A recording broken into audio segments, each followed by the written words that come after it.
కరుంగిళిమాల, రుద్రాక్షమాల మనకి ఇప్పుడు ట్రెండింగ్లో ఉన్నటువంటి మాల కరుంగిళిమాల. అంతకుముందు ఒక 10 సంవత్సరాల క్రితం ట్రెండింగ్లో ఉన్నటువంటిది రుద్రాక్షమాల. ఒకానొక సమయంలో సూపర్ స్టార్గా ఉన్నటువంటి అమితాబ్ బచ్చన్ బాలీవుడ్ సామ్రాజ్యాన్ని పరిపాలించాడు. తర్వాత షారుఖ్ ఖాన్ తీసుకున్నాడు. ఇద్దరు ఒకటే, బాలీవుడ్ ఇండస్ట్రీ ఒకటే ఉంటుంది, హీరోల ఫేసెస్ మారుతాయి. ఆ విధంగా కరుంగిళిమాల చేసిన, రుద్రాక్షమాల చేసిన 12 రాశుల మీద ప్రభావం ఎప్పుడూ కూడా సమానంగా ఉంటుంది. అయితే దేని ప్రత్యేకత దానికే ఉంటుంది. అమితాబ్ స్టైల్ అమితాబ్దే, షారుఖ్ ఖాన్ స్టైల్ది షారుఖ్ ఖాన్. కాబట్టి కరుంగిళిమాల అంటే ఎక్కడి నుంచి పుట్టింది, ఎలా పుట్టింది? కుమారస్వామి యొక్క చెమట నుంచి పుట్టినటువంటిది కరుంగిళిమాల. మరి ఇది ఎక్కడి నుంచి? రుద్రాక్షమాల అంటే ఎక్కడి నుంచి వచ్చింది? శివుని యొక్క కన్నీరు, కంటి నీరు పడి రుద్రాక్షమాలగా వచ్చింది. రెండు కూడా పవిత్రమైనటువంటిదే. అయితే ఈ యొక్క రుద్రాక్ష స్వరూపం నుంచి, రుద్రాక్ష పోస నుంచి పుట్టినటువంటి వాడు శ్రీ మహావిష్ణువు. ఇది చాలా డెప్త్ ఉన్నటువంటి ఈ యొక్క ఫిలాసఫీ. సో ఈ రుద్రాక్షను అందుకనే పార్వతీదేవి పరమేశ్వరుణ్ణి ప్రసన్నం చేసుకోవడానికి ఏం చేసిందండి? రుద్రాక్ష పూసలతో పరమేశ్వరుణ్ణి ఓం నమస్తే అస్తు భగవన్ విశ్వేశ్వరాయ మహాదేవాయ త్ర్యంబకాయ త్రిపురాంతకాయ త్రికాగ్నికాలాయ కాలాగ్ని రుద్రాయ నీలకంఠాయ మృత్యుంజయాయ సర్వేశ్వరాయ సదాశివాయ శ్రీమన్ మహాదేవాయ నమః అని అమ్మవారు రుద్రాక్ష పూసలతో చేస్తే 12 రాసుల 12 రాసుల గ్రహాలు వచ్చి ఎవరున్నారండి? 9 నవగ్రహాలు వచ్చి 12 గళ్ళ నుంచున్నాయి.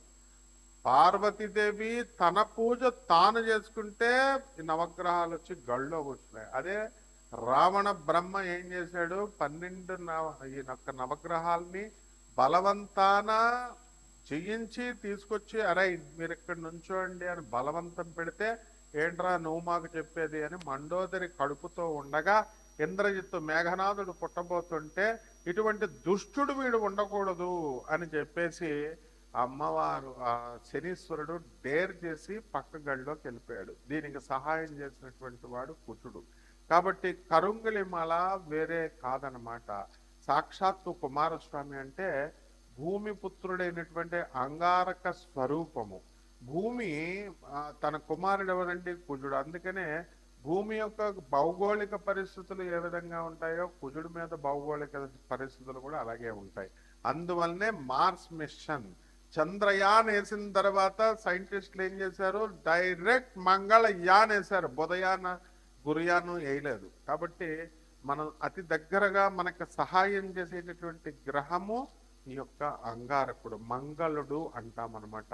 ఆయన్నే మంగళ దోష్, కుజదోష్ అని మనం అంటాం. కాబట్టి అటువంటి దోషాలను పోగొట్టేటటువంటి మాల కరుంగిళిమాల. అయితే దీనికి ఫేమస్ ఎలాగ రావాలండి అంటే అంగారకుడి మీద ఈ భక్తి ఉండాలా. అంగారకుడు ఎవడంటే అయ్యప్ప, వినాయకుడు, కుమారస్వామి, శివుని యొక్క పుత్రులు. వీళ్ళంతా కూడా ఆ పుత్రుడి పుత్రస్వరూపములో ఉన్నటువంటి ఈ మాలని చూసి మనకి కుమారస్వామి మీద, స్కందుడి మీద భక్తితో రావాలి. అంతేగాని సెలబ్రిటీస్ వేసుకుంటున్నారు కాబట్టి మనం వేసుకుందాం. వాడేదో సెలబ్రిటీ అప్పులు చేసుకుంటాడు. వాడు కారు నువ్వు చూసావా? డైరెక్ట్ కారు వాడి క్యాష్తో కొన్నాడు. వాడు బెంజ్ కారు కొన్నాడు, నాకు వచ్చేస్తుంది.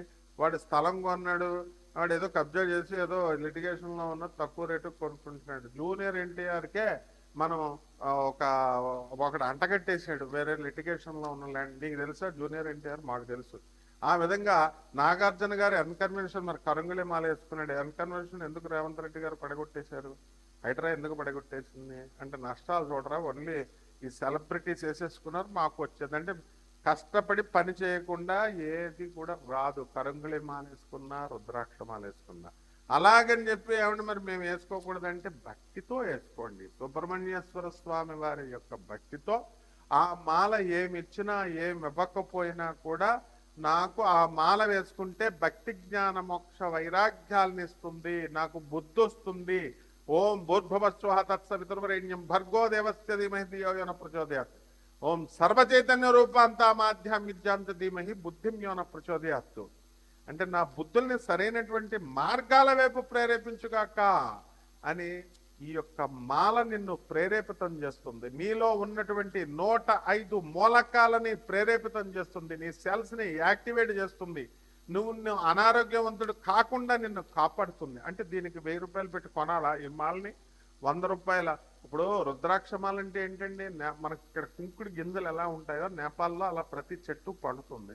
దాన్ని తీసుకొచ్చి ఏకముఖి ఇప్పుడు కొద్దిగా పర్లేదు 2000కి 3000కి ఇస్తున్నారు. ఒక మహానుభావుడు నాకు తెలిసిన ఆయన ఉన్నాడు. ఆయన ఎంత కొన్నాడో తెలుసా? 1,00,000 రూపాయలు. మన ఫేమస్, మీకు టీవీల్లోనూ యూట్యూబ్లోనే అడ్వర్టైజ్మెంట్ వస్తాడు రుద్రాక్ష పూసల గురించి. మరి అటువంటి వ్యక్తి దగ్గర అతను 1,00,000 రూపాయలు కొన్నాడు. అదే వ్యక్తి దగ్గర రజని అని ఒక ఆవిడ పనిచేస్తూ ఉంటుంది. ఆమె భర్త చనిపోయాడు అనమాట. భర్త చనిపోతే ఆమె చిట్టి పాటలు వేస్తే పారిపోతే వాడు చిట్టి పాటలు వేసినోడు వాళ్ళు మా దగ్గరికి వస్తే నేను తీసుకెళ్లి మాదాపూర్ జూబ్లీహిల్స్ పోలీస్ స్టేషన్లో కేసు పెట్టించాను. అప్పుడు అదే రుద్రాక్షల పూసలు అమ్మినటువంటి ఆయన, కోట్లు ఆర్జించినటువంటి ఆయన, మరి ఒక రుద్రాక్ష పూస ఆమెకి వేయొచ్చు కదా, వేయలే. కాబట్టి మీకు ఈ రుద్రాక్ష పూసలైనా ఈ కరుంగలి మాలైనా సరే మనం భక్తితో వేయాలి. పరమేశ్వరుడి మీద భక్తితో రుద్రాక్ష మాల వేసుకోండి.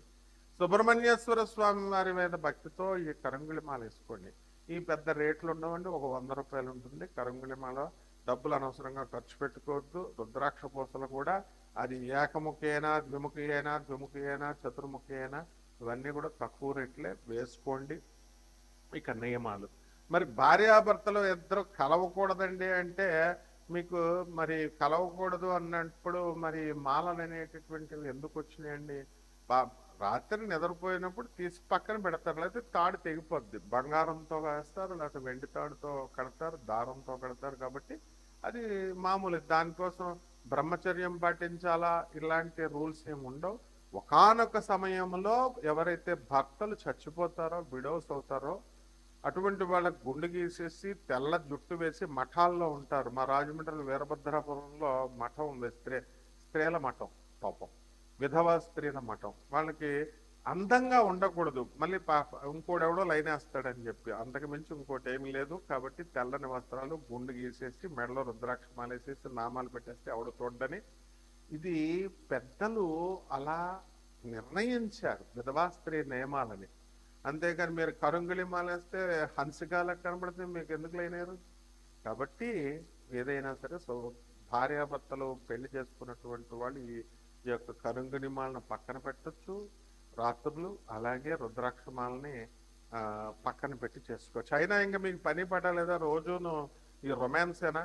ఏదో ఇప్పుడు సింహము సంవత్సరానికి ఒక్కసారి మాత్రమే కలుస్తుంది, అందుకే అత్యంత బలమైనటువంటి సింహ జంతువుగా చెప్పబడింది. ఆంజనేయ స్వామి, అయ్యప్ప, వీళ్ళంతా కూడా ఎందుకు అత్యంత బలవంతులయ్యారు? బ్రహ్మచర్యం. ఎక్కువగా మహాభారతంలో చెప్పబడినటువంటి ద గ్రేట్ భీష్మ సొంత తమ్ముడైనటువంటి విచిత్ర వీరుడు తన భార్యల్ని ఇద్దరిని అంబాలికతో రాజకార్యాలను పక్కన పెట్టి రోజు రొమాన్స్ చేశాడు. 7 సంవత్సరాల్లో చచ్చిపోయాడు. ఎవరైతే ఎక్కువ రొమాన్స్ చేస్తారో అటువంటి వాళ్ళు తొందరగా చచ్చిపోవడానికి అవకాశాలు ఉంటాయి, క్షయ వ్యాధి రావడానికి అవకాశాలు ఉంటాయి.